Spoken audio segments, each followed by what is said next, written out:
I'm attempting a Hardcore Nuzlocke challenge in Pokémon Y, except I'm only allowed to catch Pokémon that Y from the Pokémon Adventures manga used in her journey. And of course, if any of these guys faint, they've got to be boxed forever. This is made especially hard because we're only going to have 5 team members for the majority of the playthrough, starting with our very first one, who will be the starter Froakie named Croaky.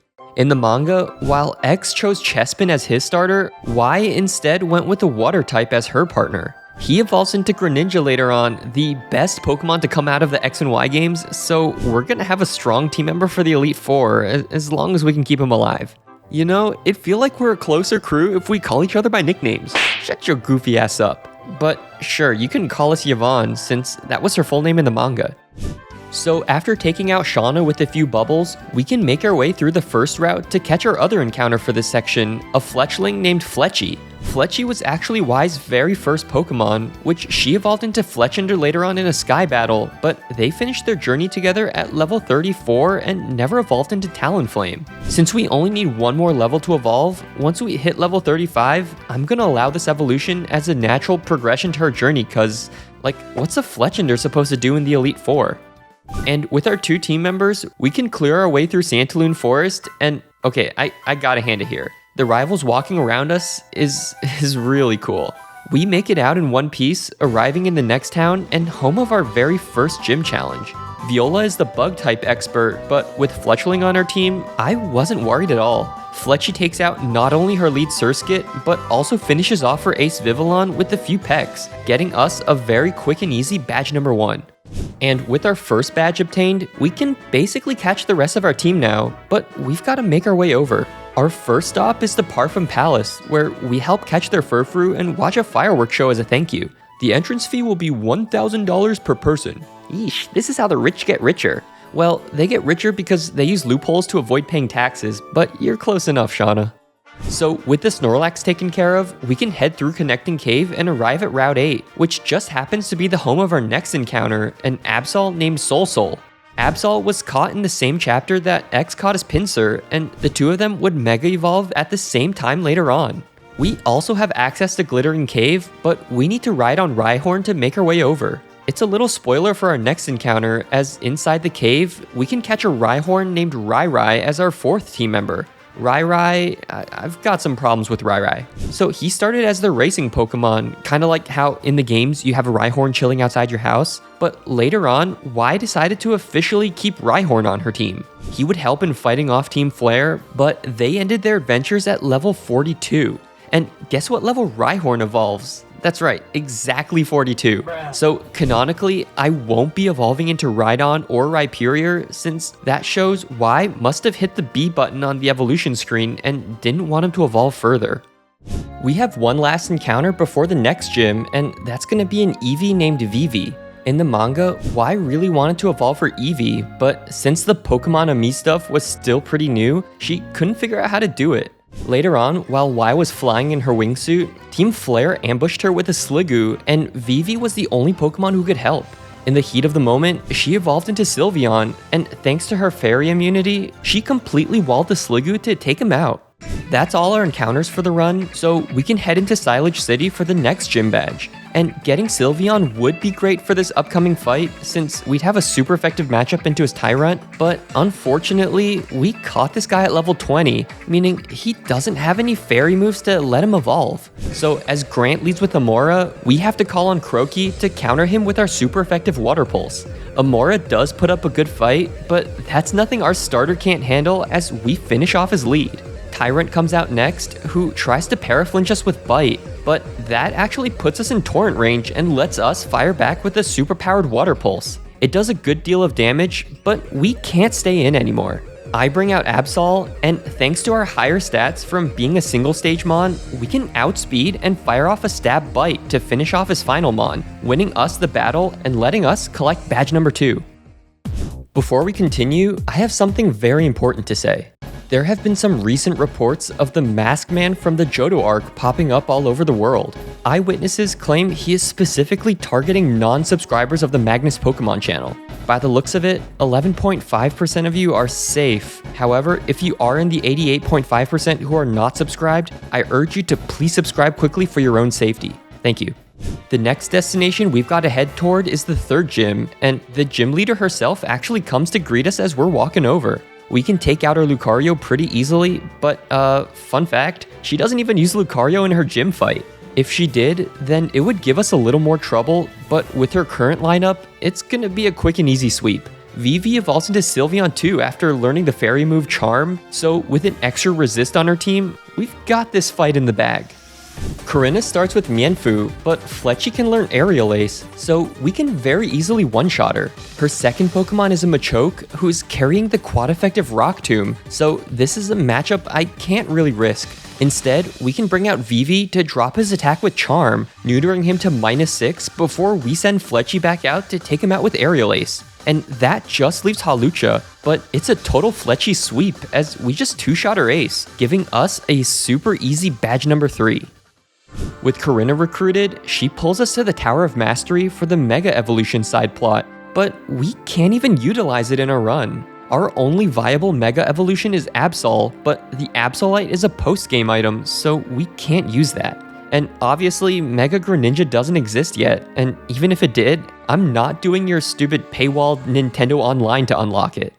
We also get Surf unlocked, which not only gives Croaky a huge upgrade in our Water Stab, but we can also surf over to the other side of Kalos for the 4th gym. Just really quickly, dude, this water background looks so good here. This and the Brilliant Diamond water ripples, I don't know, somehow they really nailed this effect and it always makes me thirsty. Yeah, at this point, we got very lost in the water routes, but we eventually made it to Coumarine City to continue our journey. I know I mentioned it in my video playing as X, but pay attention to the landscape and the buildings here, right? I'm gonna take the monorail to go to the upper half of the city, and look at this, dude. It's like a shrunken down version of where we just were. Someone cooked here. Well, just like our last gym battle, Fletchie's gonna have to do some carrying here, but we're equipped with a brand new move, which is the Acrobatics TM given to us in this very city. Normally, it's 55 base power, but since we're purposely not holding an item, the move gets doubled to 110 base power.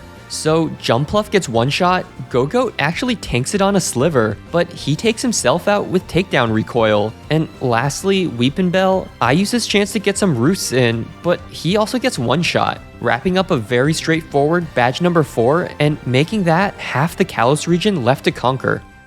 To wrap up this section, Fletchie even reaches level 35 and evolves into his final form, so we're gonna have a powerful Talonflame for the endgame as an extension of Y's journey. At this point, Team Flare's doing some stuff with the region's power supply, so we can track them down in the deserty Route 13 to clear through their trainers. Honestly, it's not a tough gauntlet at all. Everyone has like 1 or 2 Pokemon, so we can just snowball through them. Croaky also reaches his final form thanks to all the XP, so we're looking pretty good going into the 5th gym.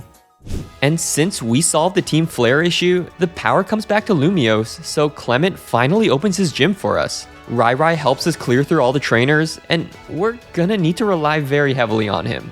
Our 2 strongest members have to take a backseat for this one, so as Clemont leads with Emolga, we can send out our star player to not only tank his Aerial Ace, but also fire back with a Rock Tomb, nearly one-shotting him. That puts Clemont on an endless loop of healing, so a few rocks later, and we can find the high roll for the one-shot.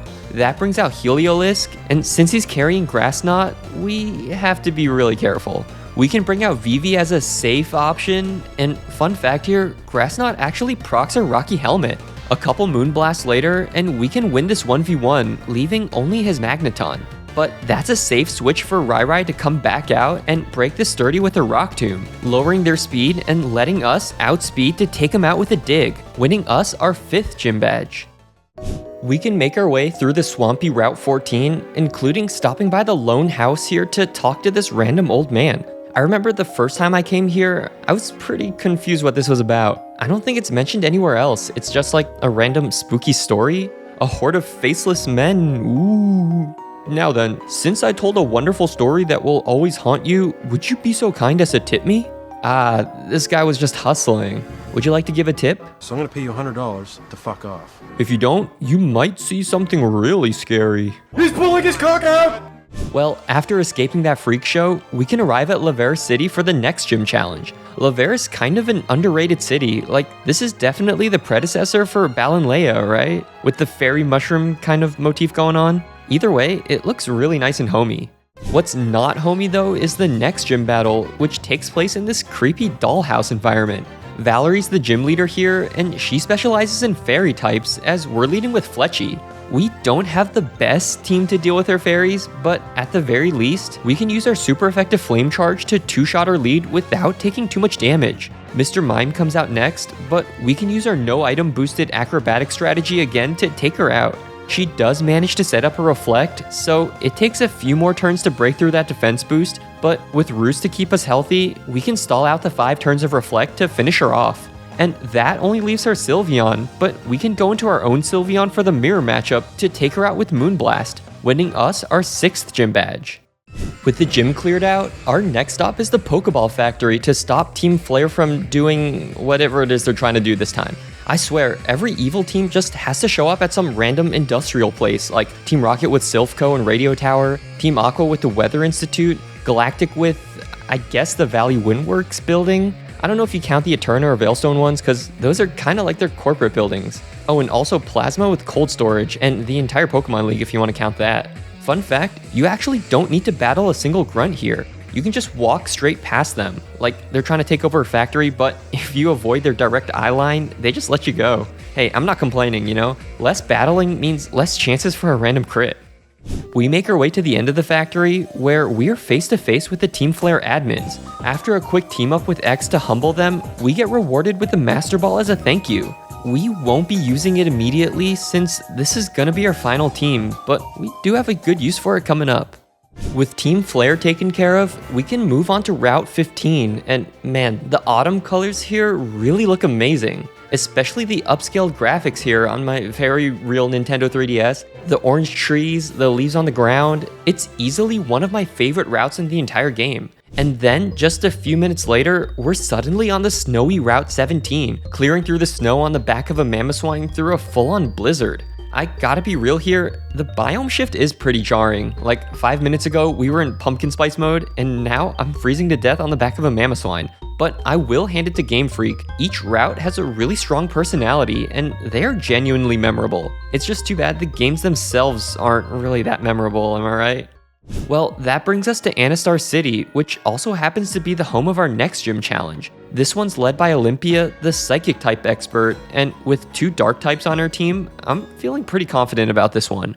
She leads with Sigilif as we're starting with Soul. We immediately set up a Sword Stance while Sigilif counters back with the Reflect. It's a nice try, but a single Night Slash can still break through the defense boost and one-shot him. Olympia sends out Slowking next, and thanks to that Reflect still being up, she actually manages to tank her hit.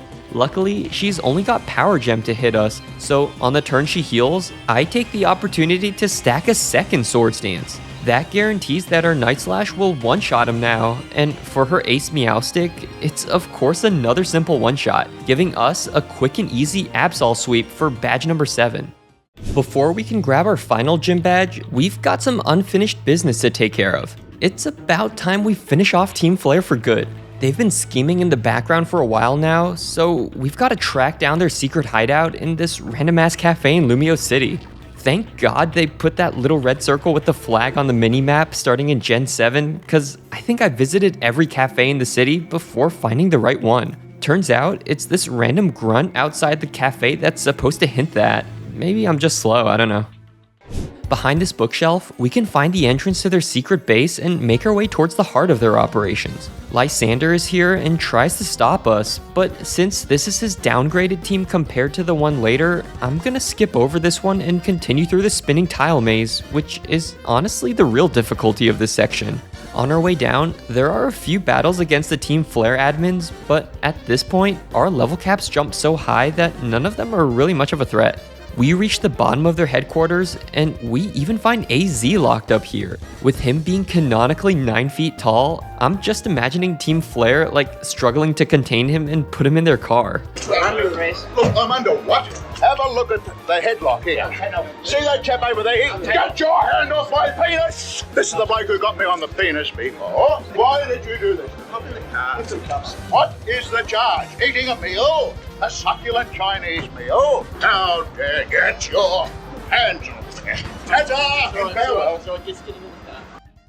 He tells us his tragic backstory, nothing to do with that succulent Chinese meal, but I guess Team Flare's not too happy with it. They immediately get ready to launch their ultimate weapon, completely destroying Geosenge Town in the process. Great job, fellas, great work. You know, for a guy obsessed with eternal life and all that, Lysander doesn't seem to really care much about the actual people living at Geosenge. I just hope he doesn't do anything drastic, like, I don't know, blowing up the town using the ultimate weapon. Surely Lysander won't do that, right? Well, we ride the elevator down to the bottom floor to figure out what they're really doing, and we're met with a giant tree-looking thing behind a glass wall. Before we can even process it, Lysander challenges us again to try and stop us from stopping him. This one's still not his final team, so I'm not gonna spend too long on it. It was basically just a Fletchy sweep. So with Lysander temporarily out of the way, we headed deeper underground with our friends to figure out what that tree was. After clearing through the last grunts in the basement, we find ourselves staring at a singular button at the base of the tree. Obviously, we go to press it, but it seems that's woken up whatever that thing is in the machine. The whole room starts to shake as all we can do is watch as lights start pulsing around the tree, and from the center of the object, Xerneas bursts out in a blinding flash. That's right, I kinda lied earlier. We're not playing Pokemon Y, we're actually playing in Pokemon X. In the manga, Y's the one who caught Xerneas, naming him Zerzer and using him a little bit in the Team Flare confrontation, so I wanted to catch him to give us a helping hand too. I usually don't like using legendaries, but considering our team's down to 5 and one of them is literally a Rhyhorn, I'm gonna cut myself some slack this time. And with the Master Ball that we got from the Pokeball factory, we might as well use it for this catch. And now it's finally time for that Lysander fight. He challenges us to a battle, and this dude even puts on a robo suit to take us on. Okay, side tangent here, I saw a theory a while back about how Clement's little hand gadget things on his outfit could be connected to Lysander's suit. Like, maybe he was working with him, or Team Flare just stole the design. I feel like there might have been some truth to that in like early development, and they just kept it because it looked cool, I don't know. Well, Lysander leads with Mienshao, and since we accepted Zerzer onto our party, he gets thrown to the front of the team. We tank a high jump kick thanks to our fairy type and fire back with a Moonblast for an easy one-shot. And I think this kind of breaks his AI, cause he sends out Honchkrow right after, so yeah, I'm not gonna say no to another free kill. Honestly, if we didn't have Zerzer, I'd just use Sylveon here for the same effect. Next up is Pyroar, so I swap over to Croaky to tank the Fire Blast. One Surf later, and Pyroar's down too. That just leaves the ace, his Mega Gyarados. But since it's now got a Dark type thanks to Mega Evolving, we can bring out Solsoul to finish the job. One clean X-Scissor later, and Gyarados goes down, winning us the final Team Flare battle and wrapping up the villain story arc. Well, kinda. Even after all that, Team Flare still fires off the ultimate weapon. The giant crystal collects its energy and shoots a huge beam into the sky, but something's not right. The beam comes straight back down, blowing up the weapon, and I'm sure killing everyone in the village. Phew, I'm so glad you're all safe. I think he might have just killed everyone here. We might want to check on that first. Well, they can figure that out. We've still got to take care of our final gym challenge. After dragging Wulfric out of Pokemon Village, he finally agrees to head back and open his gym for one last challenge. He starts things off with Abomasnow, but we've got Fletchy to start the battle. And it's a super clean sweep thanks to our fire typing. Flame Charge is a quad effective hit, meaning Abomasnow gets quickly dispatched. Cryogonal's got paper-thin defenses, so another Flame Charge one-shots him too. And lastly, against Avalugg, I play it safe since the Iceberg's actually got good defenses. So instead, I bring out Croaky to tank the ice move, then we can hit back with the special surf to two-shot him, finishing off his final mon and winning us our 8th and final gym badge.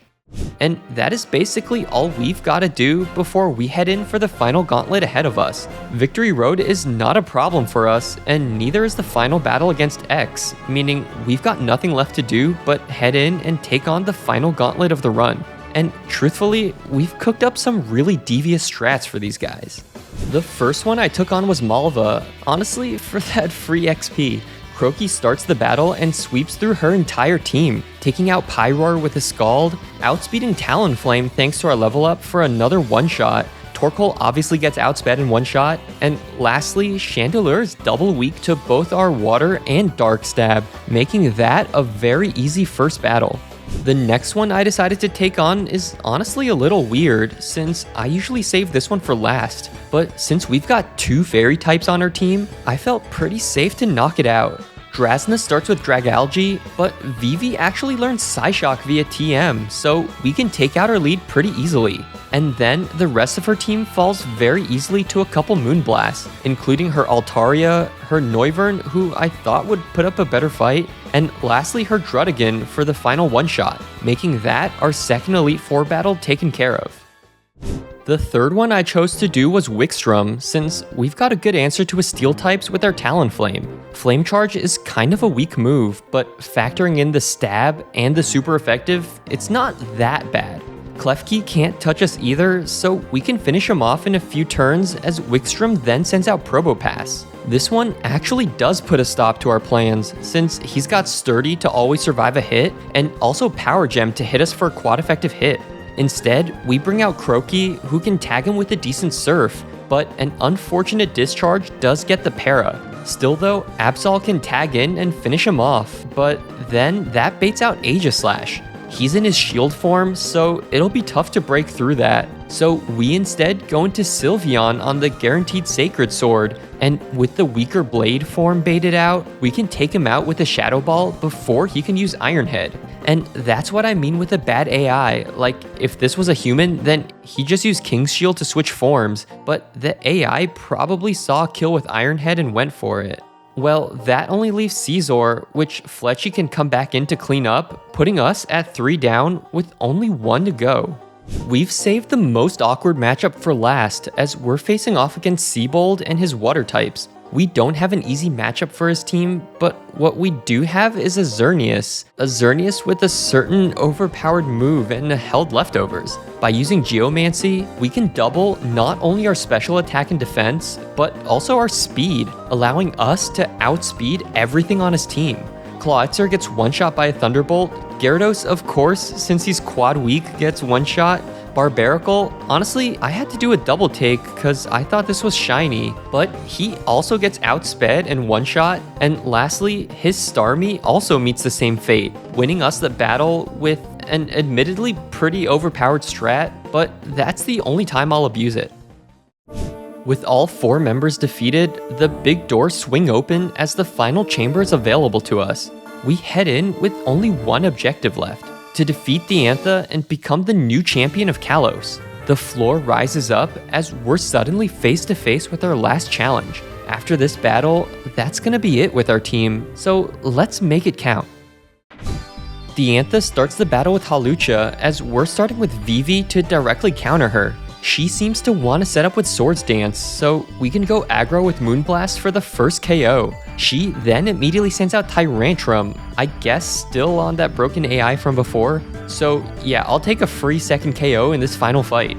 Finally, the Antha wises up and sends out Aurorus, and expecting some kind of ice move, we can bring out Croaky to sponge it.